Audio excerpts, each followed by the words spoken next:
Hey everybody, welcome to the John Campea YouTube channel. My name is John Campea. Now, for those of you who are regular viewers of our channel, you know that recently I partnered up with the fantastic Designing Hollywood, produced, of course, by Martika Ibarra and the legendary, iconic Hollywood designer, Marilyn Vance, to bring you the Designing Hollywood podcast, conversations, in-depth discussions with some of the biggest and best names responsible for bringing you the sights and images of the things we see on screen in the movies we love, talking to costume designers, art directors, cinematographers, all sorts of wonderful people. And today's episode that we're bringing you is one that I am completely in love with. My favorite film of the year is West Side Story. And today, one of our John Campea Show hosts, Mr. Robert Meyer Burnett, terrific interviewer, is interviewing the Academy Award nominated this year for his work on West Side Story, costume designer Paul Tazewell. So without any further ado, let's get to that interview.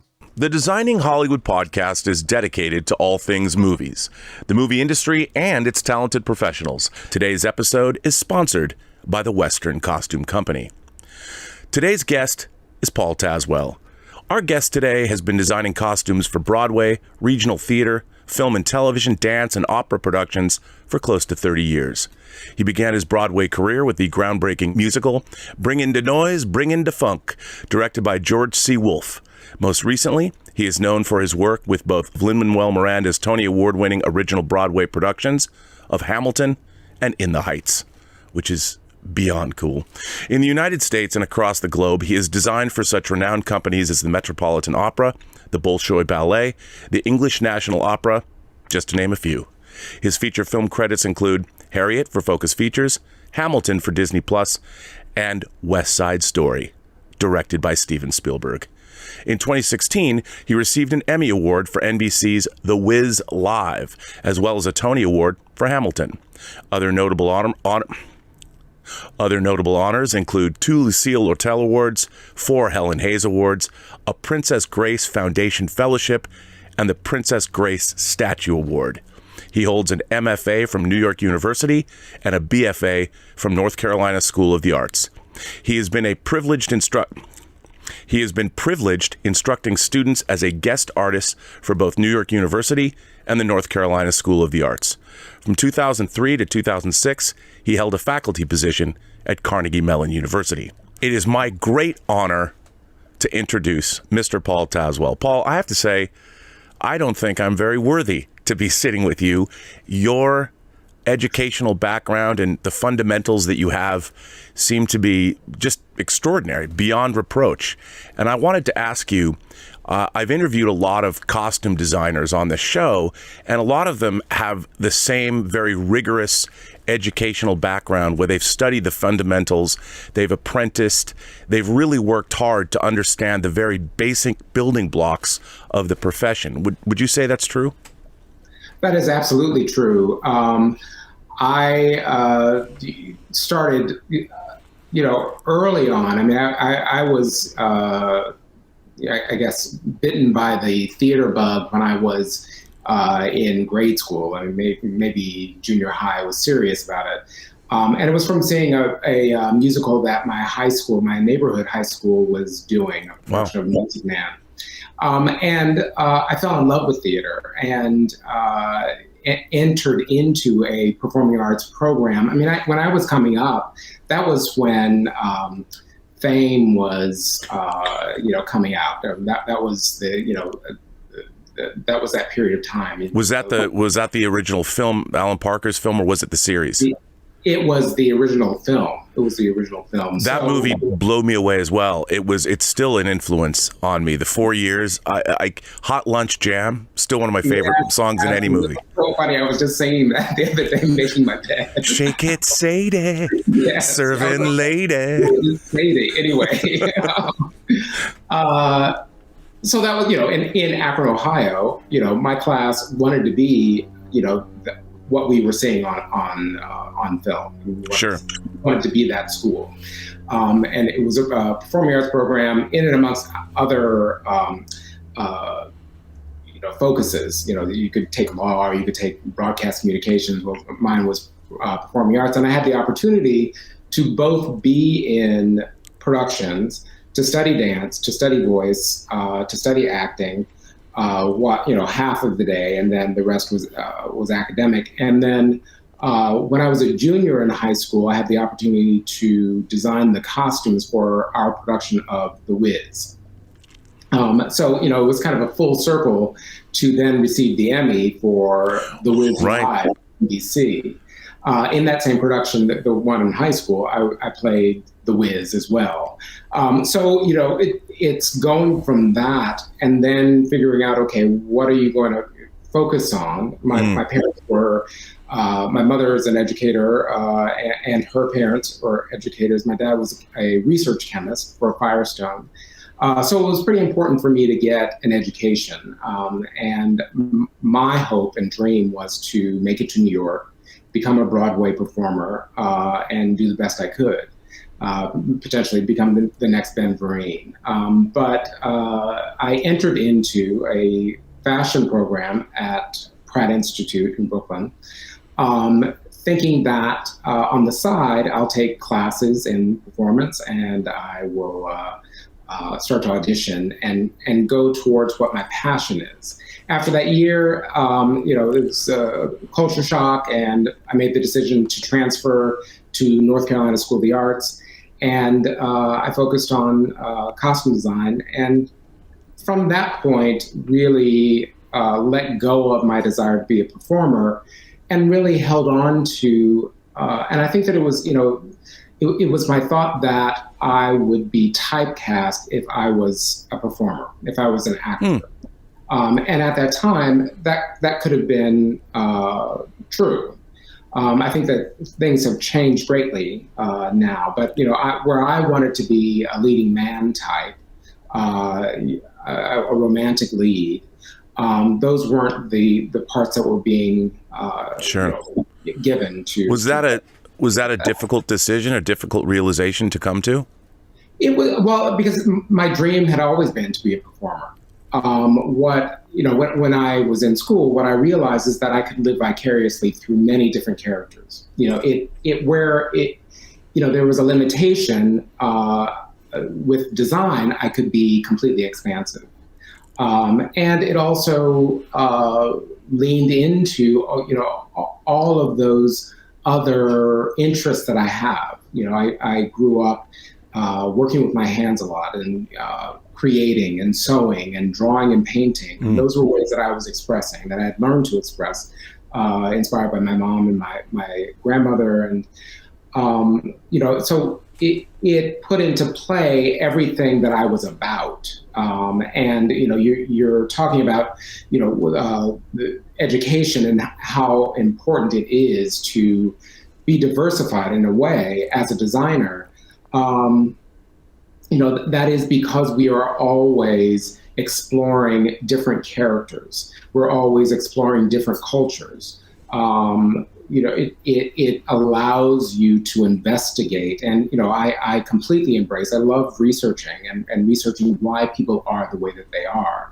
I would, I spend hours sitting in the mall, those when, kind of the malls were really popular.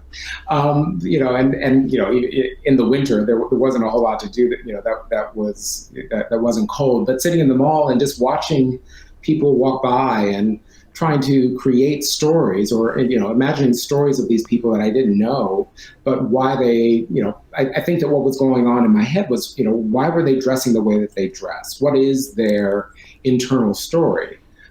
So that kind of insight I apply to what I do now. I mean, I've carried all of that with me.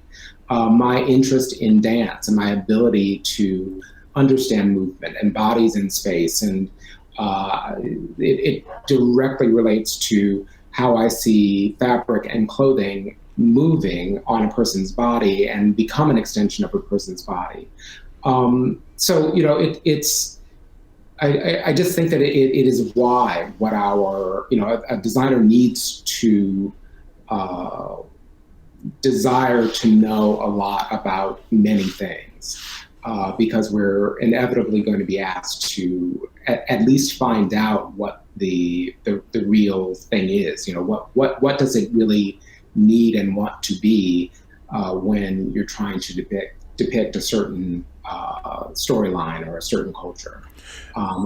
Yeah. Go ahead. Well, what I found really interesting about theater is over the last 30 years, I remember seeing the Julie Taymor designed production of Lion King, thinking this is really extraordinary, and it broke free of the traditional boundaries of what we normally thought as theater, all the way up to what you've done with Lin Manuel Miranda, with Hamilton, and there's been, I think, a vibrancy and a modernization of how theater and musicals are thought of as, the general public. Even things like Book of Mormon have brought in youthful audiences around the world. And a lot of the time I think that Broadway was thought of as, well, it's Broadway and it's a niche appeal. But I think that's changed. I think that it's really brought brand new audiences in. And you've sort of been one of your first Bring to Noise, Bring to Funk was maybe, I don't know if it was the beginning of that, but it was part of that.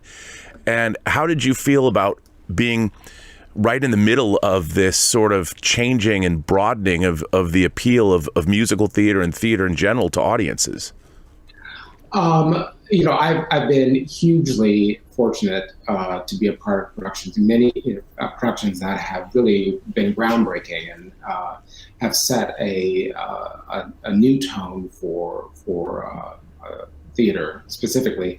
You bring up Bringing the Noise, Bringing the Funk. In the middle of it, I had no idea what we were. I knew what we were doing. We were creating a piece of live theater, but I didn't know how forward thinking it was. It was coming out. It came out the same season as Rent. So Rent and Bringing the Noise, Bringing the Funk were running neck and neck. As far as the most provocative, the most interesting Broadway, productions happening at that time. And they really were. I think people don't remember just how groundbreaking those two productions were. Absolutely, absolutely. And I think that it was coming out of a different point of view. What had come before that was the world of Dreamgirls, well, Chorus Line, and then Dreamgirls. I think Barnum was out. Bob Fosse was doing a lot of things, but there was a different tone to what a Broadway show was. And I think that Bringing the Noise, Bringing the Funk was dipping into. They even had a lead character that was the poet, and so it was about. It was the poetic message. How do you realize and make live the poetic voice and the vocal voice as poetry, and then dance as poetry, and how do you talk about that? And then underneath all of that and infused through all of that was the story of Black Americans and how they made their way through this American culture and what they brought to American culture. So, being able to explore that in a very smart way with George C. Wolfe was, it was life-changing, and to have that be my first Broadway show was incredible. It was absolutely incredible. What did your parents think? Were they here to see that rise that you had? And coming from academia and things like that, they must have been enormously proud of those accomplishments. Beside themselves. They were so very proud. You can imagine my dad was like, because he didn't think that I was going to be able to make a living doing cocktails. He's a chemist. Yeah, exactly. So, and I was hell-bent on doing something that was creative. Whether it was going to be fashion designer or if it was going to be, being an actor, I knew that I had to do that because I would not succeed if I had been asked to be a chemist. And so I think that they were, so very proud that I was making my mark as a designer. Well, that's a testament to they had to have supported you. They had to have encouraged that. Well, I love to see all of the different things that you've done. It's funny, The Wiz, I saw the movie. I've never seen the actual stage production, but I saw the movie. I loved the movie. It was, I wanted to ease on down that road, and it was, I saw it at the Coliseum Theater, which is another theater in Seattle, in downtown Seattle, that's not there anymore.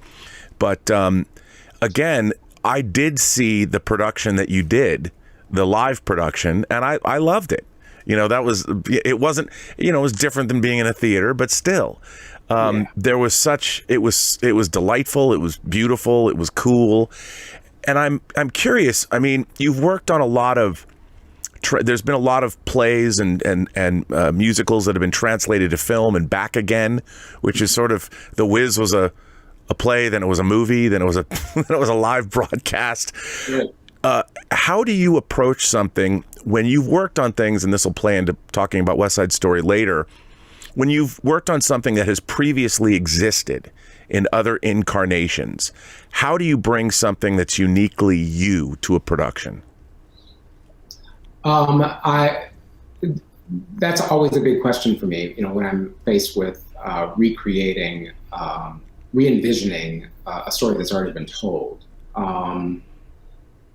And I eventually, I set aside, I acknowledge what came before, and, it affects me, however it does. Usually, like, let's say, with The Color Purple, or let's say, The Wiz, as I too love the film. I grew up with the film and loved the film.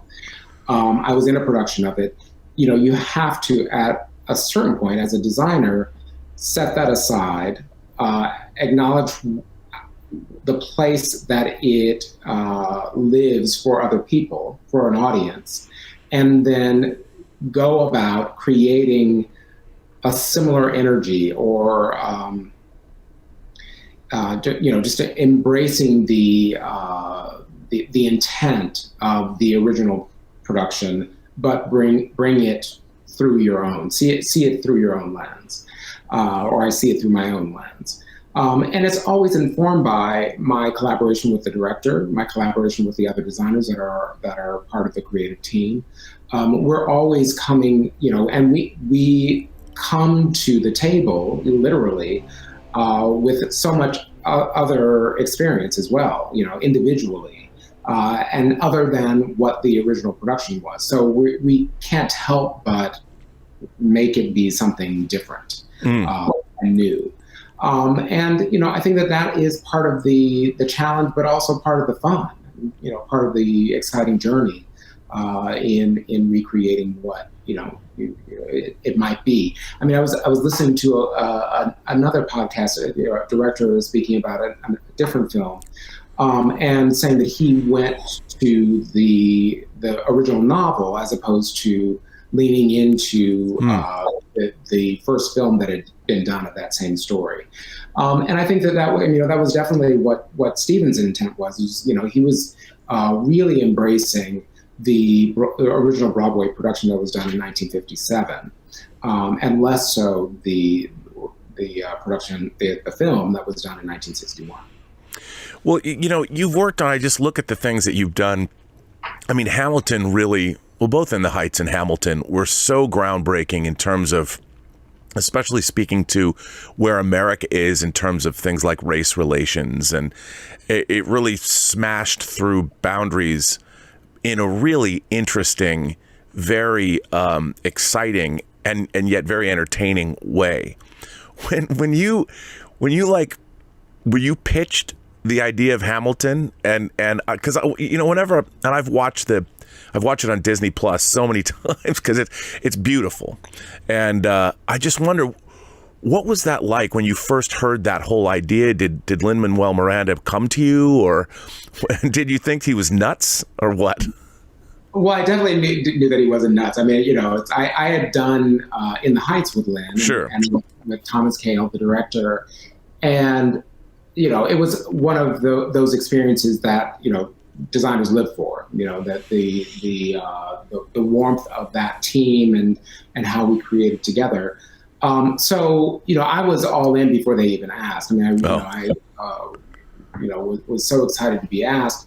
But then I received the script, and it was Tommy Kail, who handed me the script and said, "Take a look at this. I'd like for you to work on this."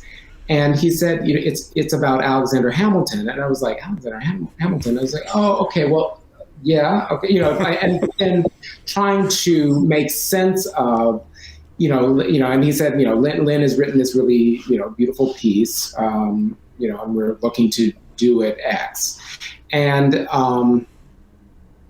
when I was reading it, and you read the words on the page, and I was trying to put together, because it's all sung, it's all, the evening is all sung, the production is all sung. So my relationship to the words is completely different once I then heard the music. There was some samples or some demo tapes of some of the music that had been done, and so I listened to some of that. I was like, oh, okay, I get it, and I now understand that it is a contemporary telling. The music is contemporary. It has that kind of hip hop feel. Mm-hmm. Which was similar to In the Heights. So that put me in a certain mode. But then when I saw it as a reading, it was with actors, and they were all at music stands, but just sitting. And to experience that and completely sung through, it blew me away. And I just fell in love with the piece itself. And from then that point on, felt like I can do anything, but what I cannot do is mess this up. I cannot get in the way of the beauty that this piece is. So I'm curious, I can't imagine reading, first of all, okay, Alexander Hamilton, as you explained, then you read it. And then when you first saw it, and realize what where the music was, and knowing it was maybe probably different than you first thought, I just that spark of, I know kind of what that's like when something hits you and you realize what you've got. Like, this is lightning in a bottle. This is something unique. This is something new. So once you have that, I wouldn't say it's divine inspiration because it came from Lin Manuel Miranda, the actors, and your director. But once that inspiration hits you, how do you then begin? What's the process like? What you're like now? You have your mandate. You've got your marching orders. Where do you start? You get that, or I do. I get this little. It's both a tingle and a pit in my stomach happening at the same time, and I start to have conversations with the director, in this case it was Thomas Kail, and I said, what is the intent of how you want to tell the story? What's important for you? And you start to talk around, you're not talking specifically about the story, but about what does it hold? How do we want for an audience to feel? What is the most compelling way? And this is what, this was always what drove the conversation, is what is the most compelling way of telling this story. And for me, I'm because I know, I've seen portraits of Alexander Hamilton. I lived in Washington D.C. I know, I know the forefathers, frontwards and backwards. That's what we were taught as far as how the nation was created. And what I didn't know is, do we want for this to be a contemporary looking production, meaning in contemporary clothing? Are we going to, translate it into a modern dress story? Or are we going to embrace the 18th century? And then, whatever grayscale that might be in between. And because I had already done In the Heights with all of them, we were in the world of jeans and T-shirts and sneakers, and Andy Blankenbuehler, who's the choreographer, was the choreographer on Hamilton as well.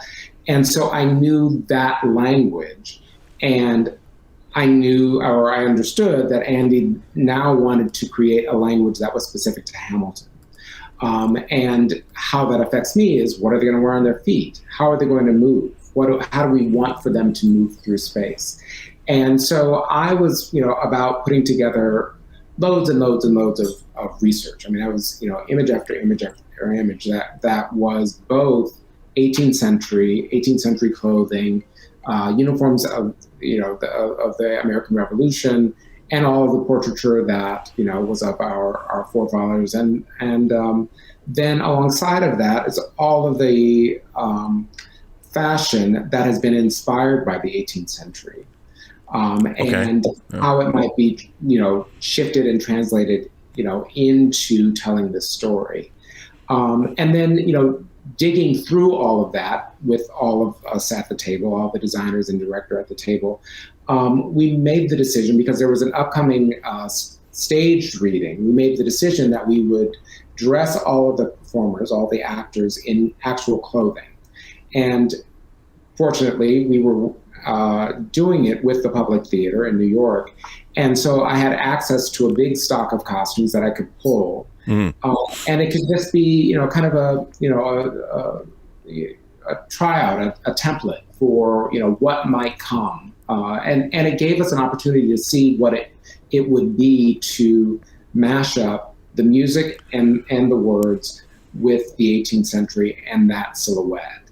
And then from that point on, we embraced that as our idea after that stage reading, and then continued to perfect, with the production at the Public and then going on to Broadway. And how long was that process? It was pretty quick. I mean, it was, we were working through the summer with the staged reading.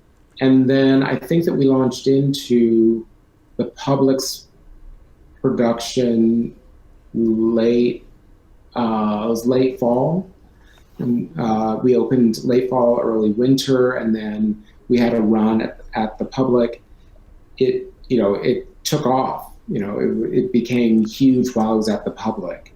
And then they made the decision that they were going to move it to Broadway. And so that gave me an opportunity to, again, rethink and perfect what our idea was. And there are many ideas that just became stronger. Some of the color palette became stronger because we really knew visually what we had and what would, operate in the smartest way. When you moved to Broadway, did you go and redesign new costumes from scratch? I did. Well, I mean, all of the clothes were rebuilt because, it was at the Public Theater. I mean, it's an off-Broadway house. Right. So, the theater and as a designer, we do our best with the budget that we're given to create a world that is as perfect as we can, under that roof. And then moving to Broadway, that you're going to have 8 performances a week. So clothes need to be built in a way that it will sustain that. And then also, you have the ability to go to builders, tailors, and dressmakers, and boots and shoemakers that they're just they know what they do. They know their craft well enough, and therefore it is more costly. But I think that it all paid off in the end. But yeah, indeed, I would say that the biggest change might be Jefferson, because we actually changed the color. It went from being a brown velvet suit, which was inspired by Jefferson's his portraits of the real Jefferson, Thomas Jefferson, to acknowledging Daveed Diggs and what Daveed brought to that character of Thomas Jefferson and how he was playing it and how it fit into the story as we were telling it within Hamilton. I'm curious, they talk about how actors, theater acting, when you act, you have to be bigger than you do in, say, film acting, because you have to fill up a theater. You have to, even the seats in the back have to be able to hear the actors project. But with film, everything gets smaller. When you're designing costumes for theater, are there I guess, call them tricks of the trade that you can use in terms of various fabrics and colors that would be different for theater as opposed to, say, film, because of the way that theater lights hit? I don't know that this might be a little weird to question, but I'm just curious because I've never thought of that before until just now. I mean, I think that it's a great question. So much of it is about scale. It's not necessarily, for me as a designer, it's not necessarily about fabric, unless it has to do with pattern and scale and decoration and, like with the voice, or, your things on screen are going to become much larger when you're seeing them up close. But you also see detail in a really wonderful way. I mean, it can be very intimate. Thankfully, or fortunately, as a designer, detail is very important for me. Really paying attention to how things are finished, or dressmaking, specific kinds of dressmaking and tailoring. I mean, all of that is very important for me. And when I'm designing for stage, I'm oftentimes looking to recreate what would be the actual garment, like the actual period garment. If let's say it's a turn of the century costume or 1950s costume. So I'm looking to the actual, garment and stylistically around that garment to make decisions about how I want to trim, how all the details. Things, say if you're designing for the Met, because it's a larger house and you want for the visual, you want for the costume to project to the back, to be able to be seen to the back of the house in some form, silhouette, strong silhouette, and then the scale of detail does become a little bit larger so that it will play to the house, let's say. But for me, the character development is what it is. I mean, it's important for the character to be believable, whether it is on screen or it's on stage. It's how I might design a musical is going to be different than how I would design a stage play if it's on stage, as well as if it's on film. So it's just applying what my sensibility is to in any of the tasks I'm designing that I'm given. Really. Yeah, it was just something I was curious about, because again, looking at the how theater, musical theater, just theater in general has progressed over the last 30 years. There's been a lot of really, back to Julie Taymor, audacious choices, but then I would think like in the Heights, you have to create, there's that believability, but also your dancers and performers have to be able to move, and things like that. Now, you got a Tony Award nomination for working on The Color Purple, which was obviously a translation of Steven Spielberg's film. Another film that I adore, Quincy Jones's score is one of my favorites. Miss Celie's Blues, another great song that I can never stop singing.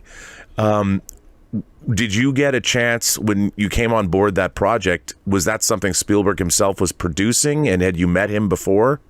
No. Oprah Winfrey was one of our producers. She was brought on as a producer after the fact, though. I mean, it was already going to Broadway, and then and Oprah Winfrey was brought on. I didn't meet Steven until he asked me to design West Side Story, and it was because of I think that I became visible with Hamilton, and therefore someone turned him on to me, or he had seen Hamilton and thought that I might be somebody to investigate. Wow. Now, did he? He must have known you did Color Purple. Like on your first meeting, did you talk about it? I'm trying to think. On our first meeting, we barely had a meeting because I was out of the country, and the Skype went down. So we scheduled to have a second meeting, and that was great. I don't remember talking about The Color Purple because it's. I think that we were talking more about Hamilton Right. And then launched into West Side Story. Yeah, I mean, it's hard. You know, Steven Spielberg has been such a fixture in my own life, because I think all of our lives, because of just the kind of movies he's made. He's worked with so many different genres and so many different things, and it's funny to me, when I saw Lincoln, I didn't see it in the theater, and I had bought the Blu-ray, and I don't know why I just didn't watch it, you know, and it sat there, and I finally watched it, and I was blown away by Lincoln. And I don't know why I was surprised by this, being a lifelong Steven Spielberg fan, but I watched Lincoln 4 times in that week. I was just blown away by the whole thing. And I think going back to like 1941 and the opening of Indiana Jones and the Temple of Doom, it's always been in the back of my mind, like, why hasn't Steven Spielberg directed a musical? You know, I mean, clearly there's a dance sequence in 1941, but then the opening, the Anything Goes number from the beginning of Temple of Doom, you look at, I mean, there's Busby Berkeley influence in there, and just the camera work in there. Did you ever have a conversation with him when he first talked to you about, did he have a lifelong desire to make a musical? He did, specific to West Side Story. I think that he had wanted to do, I'm pretty sure that it was just specific to West Side Story. Although he had, like, as you were saying, he had done those other sequences in previous films. This experience for him was brand new. I think that, you know, he worked very, very hard to understand the genre and to make sense of how he wanted to tell the story, definitely. But I know that West Side Story, he was given the album when he was a child and listened to it and fell in love with it and sang the songs, and so I think that it was always in his in his soul. As for me, from junior high. What was he like to collaborate with? How did the two of you begin? First of all, were you intimidated because it was Steven Spielberg? This isn't the first time that I've been asked, and again, it's like working with celebrities. If I'm dressing them, I can't do my job if it's overwhelming to be in the same room with them. I need to connect with them on a level that is very intimate. It's really getting into how they will create a character and how to pull out their best attributes and to disguise others and to bring focus to how they want to take on this character. So I had to set aside, when I was asked to have the meeting, it was like, oh my God. And then, hey, I can do this. So great. It's Steven Spielberg. I honor that, but I'm going to enter into this as a professional and do my job. Sure. And, it was, he was so warm and, engaging and inquisitive and really delightful to work with. I mean, from beginning to end. Really. I love hearing that. Now, one of the things about West Side Story in the film and in the show is the opening number.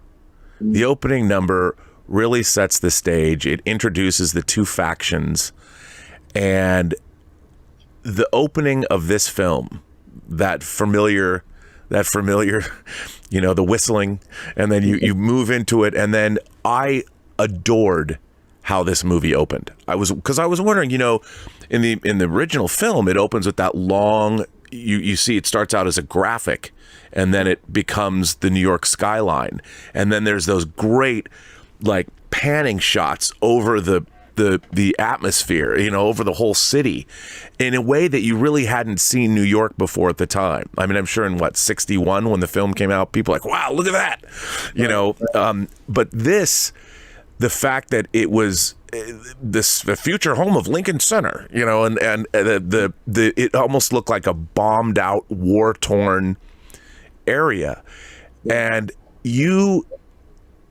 did such a wonderful job of drawing the line between the two factions in your clothing, in the costuming, and you know, I was really curious when I was seeing the movie. I'm like, I wonder how they're going to do this.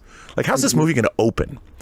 And I'm curious, you know, that couldn't have been an easy task for you, because you have the period, and yet you have to create things that the dancers can perform in. But it wasn't just the various factions. You had to design neighborhoods of people, you know.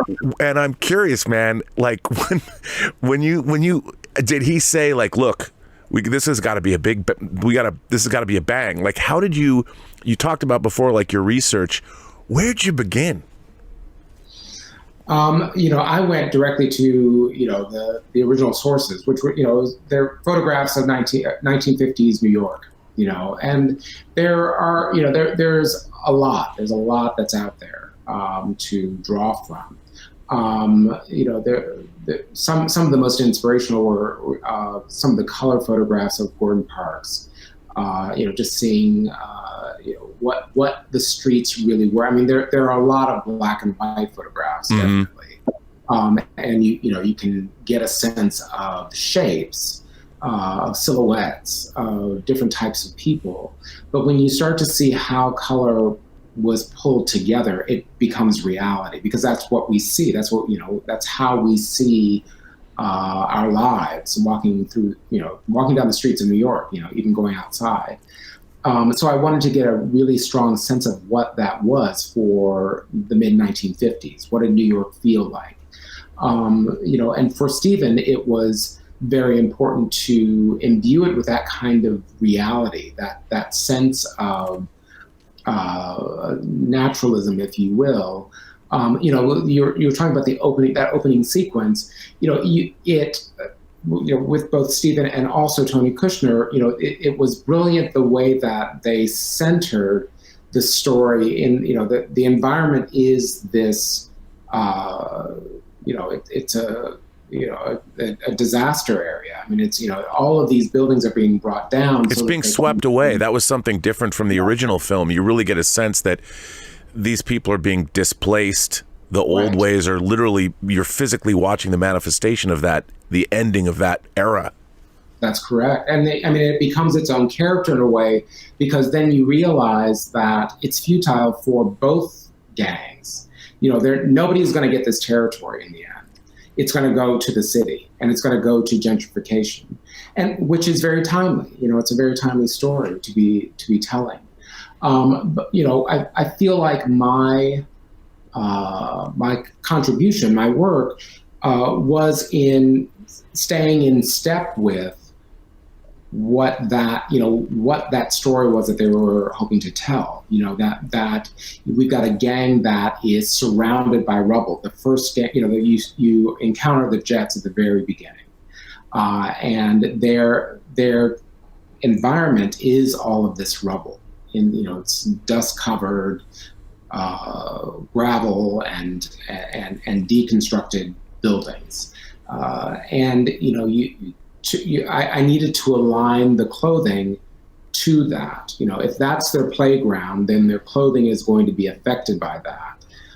What does that look like? And so it's, you know, it's really, you know, honing in to, you know, how to tell that story with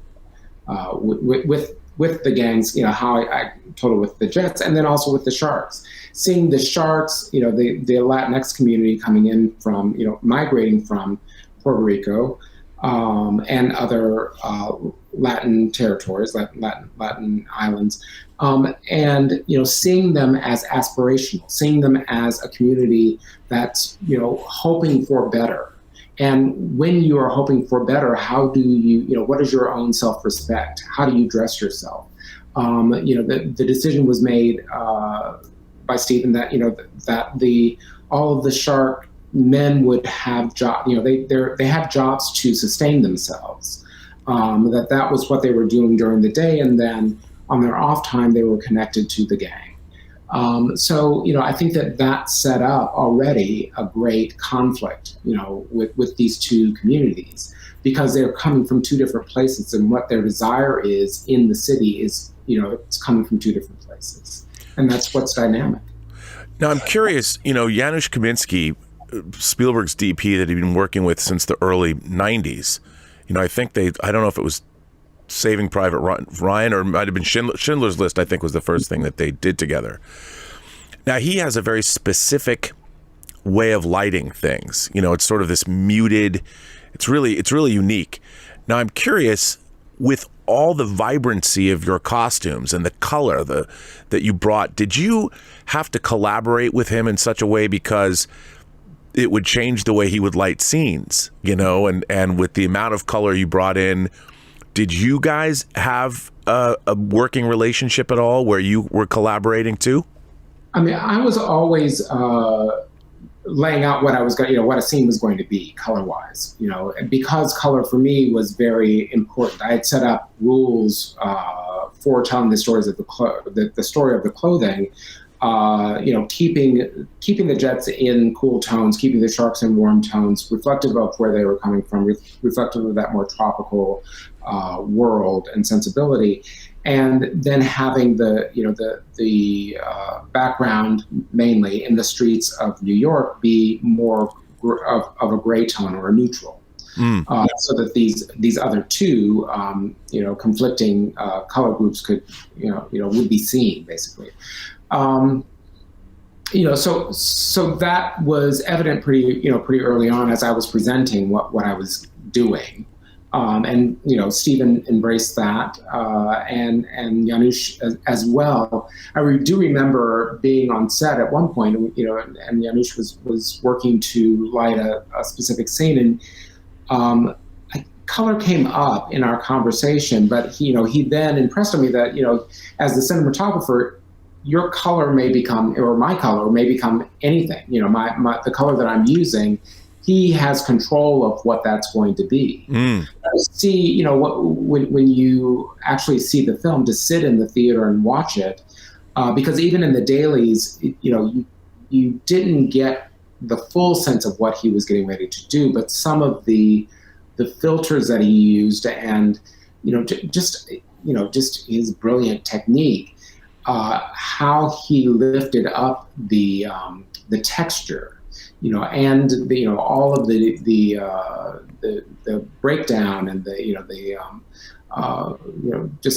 wear and tear of all the clothes, and how we were setting all that up was just so beautifully done. And then you go to this scene like America that is explosive and hugely colorful and full of joy.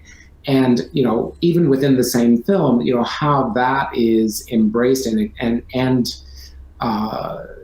just made so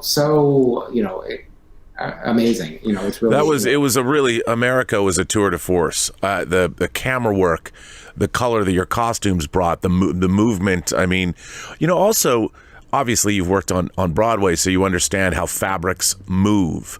But man, there are certain scenes like in the streets where it was like, man, it's almost like the fabric itself could fly on its own as people were spinning through the streets. I mean, I remember it was almost like watching an action scene that he directed in Raiders of the Lost Ark, but it was a musical with the camera moves, but then the camera would counter to the way that the dancers are moving. And it was it was spectacular. And I remember thinking to myself, this is what I've wanted Steven Spielberg to do for 45 years or whatever. I mean, it was spectacular. Yeah. And when action film. Yeah. It was incredible. And it was so, like you said, it was just a joyous explosion of you don't even realize how wide your smile is while you're watching that sequence. Right. Now I'm curious, in something like that, do you have to do like movement tests? Did you ever do camera tests with fabrics? So for scenes like when you're outside, if the wind is blowing, when you're shooting, you can still get the kind of lift from the dresses that you got? We did a day of tests, of camera tests.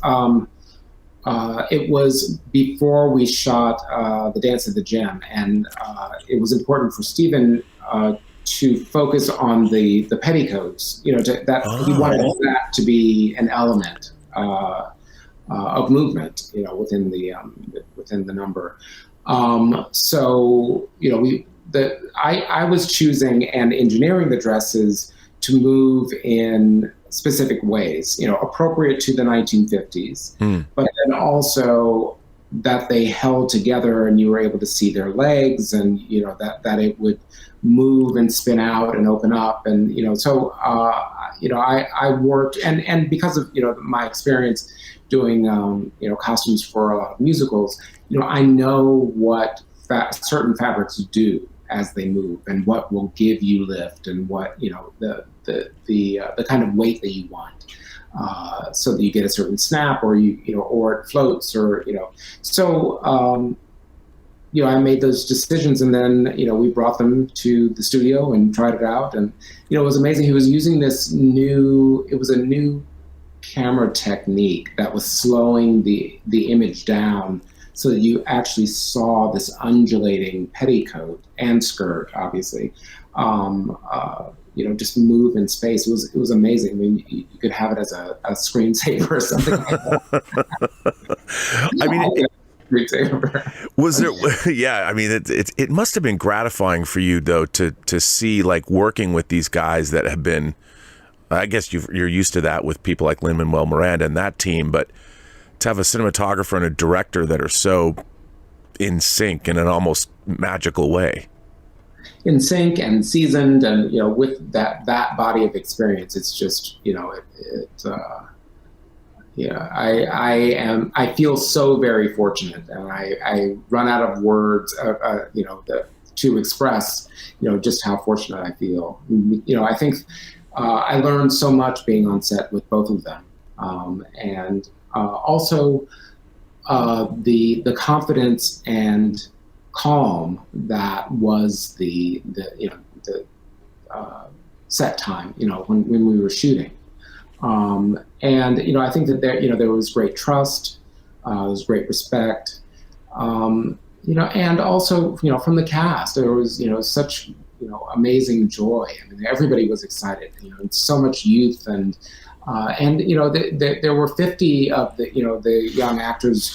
I actually didn't have a number to put it to, but that I knew that there were a lot of the actors had never been on film.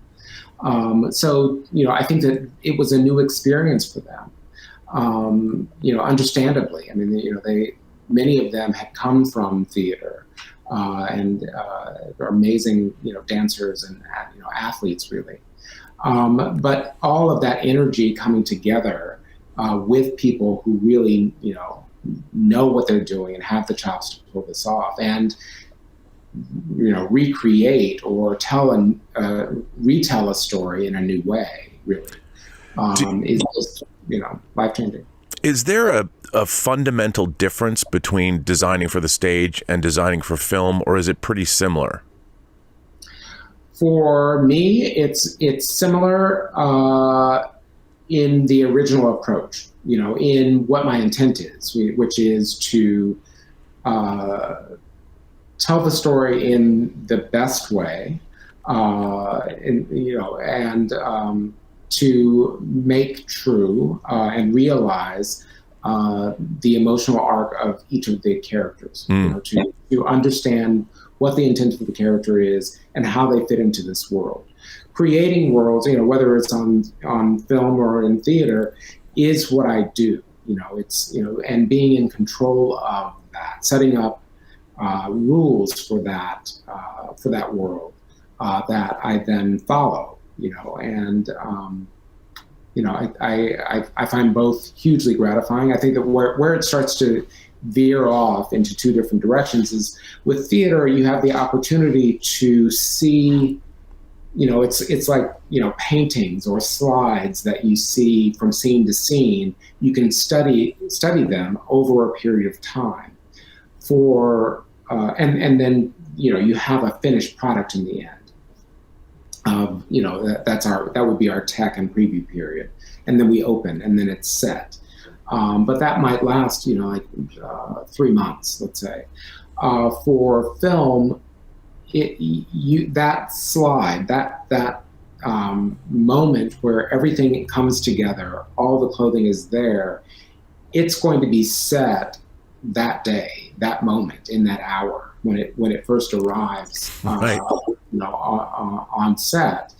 And so it better be what you want for it to be. You need to have done enough work, enough homework, really understand what you're putting up there before it arrives, because the scene is shot, and then the end of that day happens and you go on to the next scene, or you stay in those same clothes for day after day after day. It just depends. One of the things I thought was, and I don't know much about fashion myself. I'm a t-shirt and hoodie kind of guy, but the dresses in this film were spectacular. I mean, the colors, the patterns on these dresses. And I'm curious, I mean, even some of the, did you concentrate were the dresses, especially on the side of the Sharks side, the ladies on the Sharks team, there was a lot of, it felt like tropical colors or more like yellows, and was that an intentional thing? Absolutely intentional. Yeah, I mean, it was, it was just striking and gorgeous. Yeah, some of what I was saying earlier is, thank you for saying that. I was hoping to give the Sharks, allow the Sharks to embrace the culture that they had come from, and to be relaying that within the story. So, I reserved flower prints and, kind of tropical, it's still, albeit 1950s prints. Sure. But that they were definitely reflective of, their home, or where they came from. It really came through. I mean, I thought that was something that even when I was watching, I'm like, wow, that really accentuated. It was something I wasn't expecting, but I noticed. Yeah, and then on the opposite side, or on for the Jets, I was holding on to the geometric, and so if you look at how I dealt with pattern with the Jets, there was less pattern. It was less prevalent, but when it was, it had it was a little more geometric, push, so that it was connected to the city, really. Yeah, and it all that came through, and also the more of like Maria's pure as the driven snow, so you have to start with that, which was great. Now I got to ask about Anita. Yeah. I mean, I was in love with Rita Moreno. Rita Moreno in the original West Side Story is one of the sexiest characters I think ever to appear on cinema history. Yeah. Well, our new Anita is right up there. and I mean, my God, were her dresses and her outfits spectacular. Thank you. Did you feel because you actually had Rita Moreno as part of the cast, was she ever looking over your shoulder like, you better make this character look good? I put that on myself. I didn't need Rita to be leaning over me. I mean, Henrietta is it DuBois? Mm-hmm. She was incredible. Yeah. And I actually, I knew Ariana before we did West Side Story, because I dressed her when she was in the ensemble of Hamilton. That was where we met, actually. And then I dressed her in Summer, the Donna Summer musical. And, so I knew. So you already felt love for her? That she is. I had already experienced that. And I was also, that purple dress, and everybody talks about the purple dress that Anita wore, in the 61 West Side Story, that is one that will always be in my heart, in my soul. It is an Irene Sheriff design that it is so difficult to, you can't be beat, really, and I needed to. You talk about, thinking about stories that have already been told and design that's already been done for a film. And I had to set that to the side in order to be able to design what I was going to design for Ariana, for our Anita. And also know and acknowledge that our audiences know that purple dress. They know Rita Moreno in that purple dress. Whatever I design has to at least give the same energy, vibe, fill that same moment for our modern audiences. With Steven Spielberg's West Side Story. Thankfully, the scene that purple dress was designed for was an evening scene, which was the dance at the gym, and they go on to do America in the '61 West Side Story. For our West Side Story, it's a different day. It's a day dress. I could choose a color that would take presence and focus within the streets of New York, and the metaphor was different. For me, secretly, my metaphor was that she was the sun, and then you've got the rest of the community circulating around her, and surrounding her, and lifting them up as a couple. I feel like, I hope that it does fill that moment for our production or our film in the way that the original does. One of the things I also liked, which was sort of different, I guess call it an update, was the character of Anybody's. I thought Anybody's in the original, it's like, is she a tomboy? But I think with this new character leaning into the idea that this character is trans or non-binary. And I thought that was a great choice, and that performance was great. I wanted more of that character, and some spectacular stuff. Was that something also that was sort of a conscious updating? Was that something that Spielberg said? Look, absolutely. I mean, that was what Tony Kushner brought to the new. It was a great choice. Screenplay. Yeah, I mean, a lot of it. I believe that.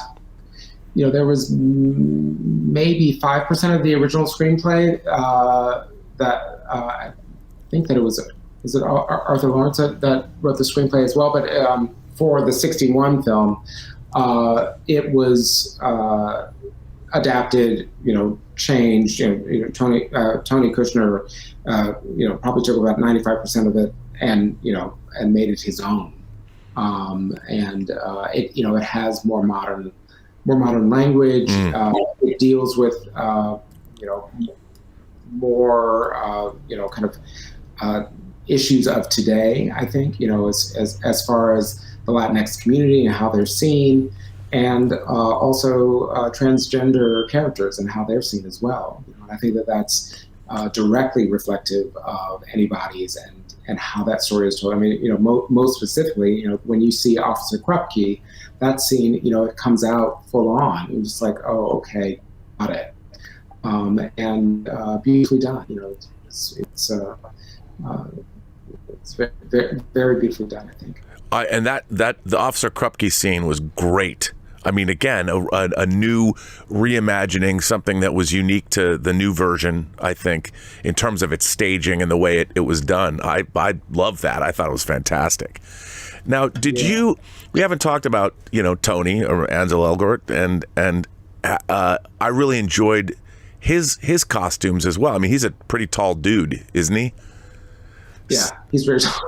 He's like 6'4", 6'5", something. I mean, he's tall, and then you put him alongside of Rachel. Yeah, I was going to say Maria. Did their height difference pose a problem in terms of design? I don't know that it was so much for design. We did have platform shoes that we gave to Rachel, so that if they were walking together, they weren't out. Rachel wasn't out of the camera, or either way. I think that at some point we'll let it go. We just, embrace the fact that they were of different heights. Right. But Steven was very judicious how he staged it so that they were always both in the same, visibly connected. Were there specific designers from the period that you used as a basis for what you wanted to dress either one of them in, since they were front and center? Not that they would have the money at the time to buy, I don't know what to... I don't know that. I mean, I was looking at people. I was less considering. And I love all of the designers that were designing in the 1950s. It created such style for America and for the for the world. But it wasn't going to serve me to dip into designer. Like couture design, because this community would never afford. They would never be able to afford it. That just wouldn't be their go-to. They might, I would say, like say with Anita, I was imagining, because she's a seamstress, that she's looking at celebrity magazines and looking at celebrities that were popular at the time, and she might try to recreate something that she had seen, give it her own spin. So her dance at the gym dress is based on a dress that I've found, or a photograph that I found of Elizabeth Taylor, and the top is directly hers. I changed the color of what that dress was. That is, I love that you did that. That is so cool. But it's, I think that it's those touches that give a design reality. I mean, you make sense of how do human beings create themselves stylistically? How do they dress themselves? What goes into how they make those choices? I think that they were looking at films of the period, and like Tony, is definitely a James Dean kind of character. And also Marlon Brando kind of character. So, sure. If he goes to the movies, he's seeing those actors, and then he might choose a piece of clothing that was reflective of them. That looks cool on that. That's the way that we do, we dress ourselves today. Right. We're looking at celebrities and we say, oh, that looks cool on X. I should put that on. Maybe I would look as cool as that. But I think that, even if people don't necessarily know that you were looking at an Elizabeth Taylor dress, it's your philosophy that comes through in the finished product. Like, you don't have to know. I just love that you bring that kind of, that you would even go in and look into those things. I mean, that's what gives, it's hard to explain to people that it's a culmination of all of those choices that all of the people that are designing what you're seeing on screen, it creates my favorite word, verisimilitude. It creates a believability, and that can't really be taught. It's more of an instinctual thing that you're doing.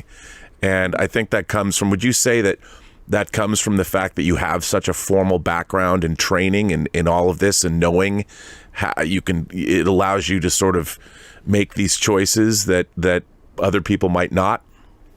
Absolutely. I mean, it goes back to what we were saying about, I was talking about taking on and living vicariously through these different characters. And my joy and passion is being able to tap into and tell the story of this specific character, get into the head of the character and actually open it up and let it blossom, show, unpeel the onion and show what's inside and what motivates them to do X, Y, and Z. But I get to do that with every character within the story that's being told over the film or over the production. And that's really exciting for me. It's much more expansive. Did you have a favorite character in the film? Anita will always be, and for those very reasons that we were talking about, that character and those designs will always be close to my heart because I spent so much time with them, because right. I was not fighting, but that I was conscious of what was at stake in a way. But then I love Bernardo's clothes. I love, it's completely different from the original film, definitely. I've seen a few photographs of the original Broadway show, but it just has a different vibe, and I think that David brings this great strength and machismo to the role that I hope that, and also, just giving it that fashion sensibility, the fact that he is a boxer within this story that we're telling. I really like that. And, how he might be modeling himself, who he's looking to. And I'm always looking for clues as to, how can I best represent who this character is? And, looking at, Mike Feist and how he played Riff, and, what is that? What's his point of view? Like, where is he in his life? And,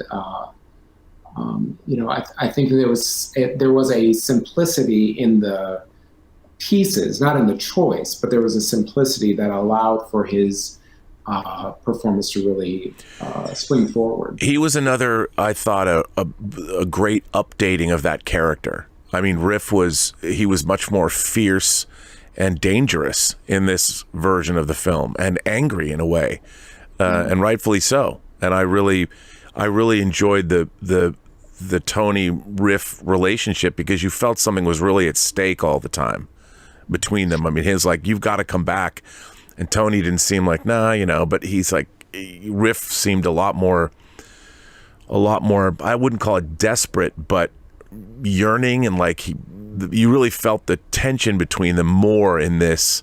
It was less fairy tale like it was in the 61 version. And I really like that about this version. Absolutely. I mean, and he also, there are a couple of touches one that Mike asked for, which was a necklace that he wore as a bracelet.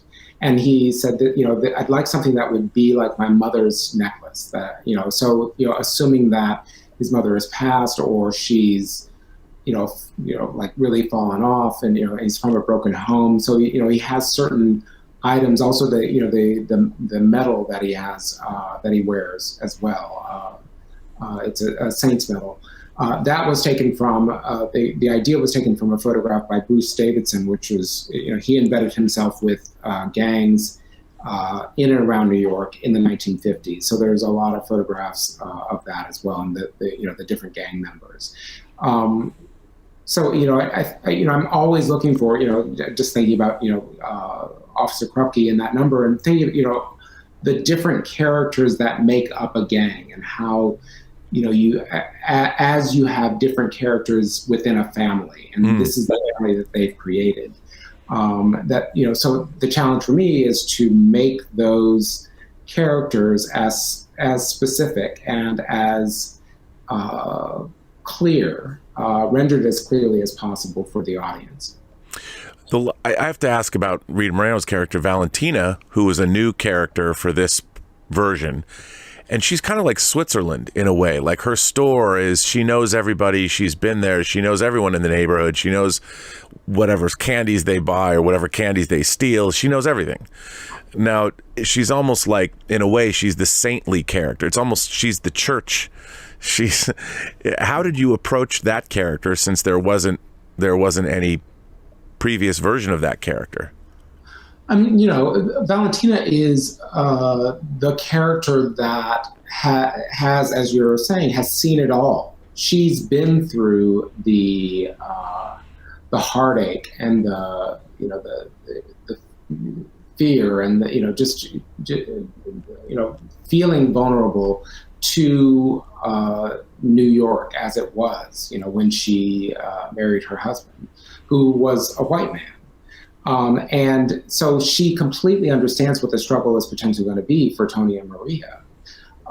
That's, why she, is really in a position of warning, and wanting for Tony to stay on the right track, and to make his life as easy as possible, because it's a struggle enough to be successful. So, what I was doing color-wise, I dip into that just, because with the two lovers, with Maria and Tony, they're coming from their given communities. They're coming, Maria is coming first with the white dress and the red belt, and then go, for their first date, going into the red sweater. I made those choices, one, because I felt like she is a woman that is working to be mature. So she's going to dress in a way that is showing off her body, that looks, it's a silhouette that's more mature with that pencil skirt. And still she brings with her culture. With Tony, he's coming in, with neutrals and then with that blue tone. For Valentina lives somewhere in between. I mean, her clothes kind of encompass both.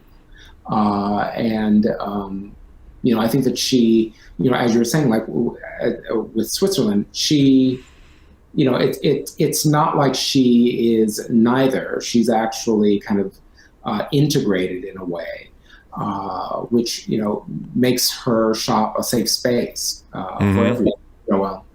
As it turns out, not for everyone, but yes, for everyone.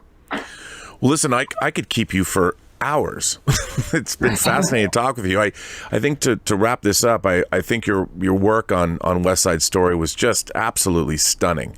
And the career you've had over the last 30 years has really been amazing. And I think you've had a lot to do with bringing musical theater as a form, as an art form, kept it contemporary, keeping, which is always important. And so it's been incredible. Now, I would ask you, you talked a lot about your formal education. What would you tell people that are inspired by your work and want to do what you do? What are some of the bits of advice you might give to them? Where should they start? And all designers, as you've talked to so many, we come at it from different places, from different backgrounds. I would say, for any creative, open yourself up to experience, open your eyes up to visuals, drink it all in. It's all useful. Take hold of experiences that, will flood you with visual imagery, because it will always be useful, whether that's in a formal, college or graduate study, or it's interning and apprenticing. This work, whether it's film or it's theater, it's not for the lighthearted, or, well, it is for the lighthearted, but it's not for those that don't want to put in the time and energy. It's a lot of hours, and a lot of soul searching, figuring out how to best do what you do and how to make it a reflection of who you are as a creative. I think that if it's the perfect position if you love working with other people, and that is both in developing how the story is told, and it is working with other talented and creative people, making the costumes, getting them on the actors and performers, and creating a world. Do you think you'll ever direct? I would love to have the opportunity to direct. I mean, because storytelling is in me. I just haven't had the opportunity yet. So you sound the way you speak, I could see you directing. Yeah, I would go to that show. Okay. All right. Now, what do you have coming up next? Anything you can talk about? Anything you're working on now? I'm doing, it's opening soon. MJ the musical on Broadway, which is about Michael Jackson. I was listening to a story about that on NPR with one of the writers. Yesterday, I think. Lin Nottage wrote the book. Yeah, she was being interviewed. Yeah, and then it's all of Michael Jackson's actual music. Well, that's got to be a fun show to work on. Yeah, it was really exciting. I mean, and I think that it's a different way of relaying his story in a way that's respectful, and also his music is just amazing. Revisiting all that music is really wonderful. Yeah. Does it go all the way back to the early Jackson 5 days, or does it flashes back to all those those songs that I was listening to, my three brothers listened to growing up. Absolutely. Can people follow you on social media at all? Are you on Instagram? Absolutely. I am on Instagram. It's Paul Tazewell. Well, Mr. Tazewell, I cannot thank you enough. This has been what a wonderful conversation, and it's been just a joy speaking with you. Your work is inspirational and it's incredible. And for those of you, if you haven't seen West Side Story, because I don't think enough people went and saw it, it will be coming out on home video and streaming soon. And I cannot recommend it highly enough. And you should listen to it on a big surround sound system if you can, because it's great. And I thoroughly enjoyed it. Thank you so much, Robert. Paul, thanks very much. You know, I feel so privileged doing these shows. What a great guest Paul Tazewell was, and we thank him for being here. We also thank our sponsor, Western Costume Company, located in Los Angeles, a one-stop shop for costume designers, costumers, and stylists. Since the early days of Hollywood over a century ago, Western costume has been an industry mainstay. Whether you work in film, television, theater, commercials, or fashion, you'll find what you need in their vast warehouse. As an aside, I've been there. It's amazing. A special thanks to our producer and founder, Martika Ibarra, and of course, our co-founder, legendary costume designer, Marilyn Vance. Thank you to all of our viewers for tuning in, and be sure to subscribe to our YouTube channel and hit that notification button. And you can find the Designing Hollywood podcast wherever you get your podcasts, also on iTunes.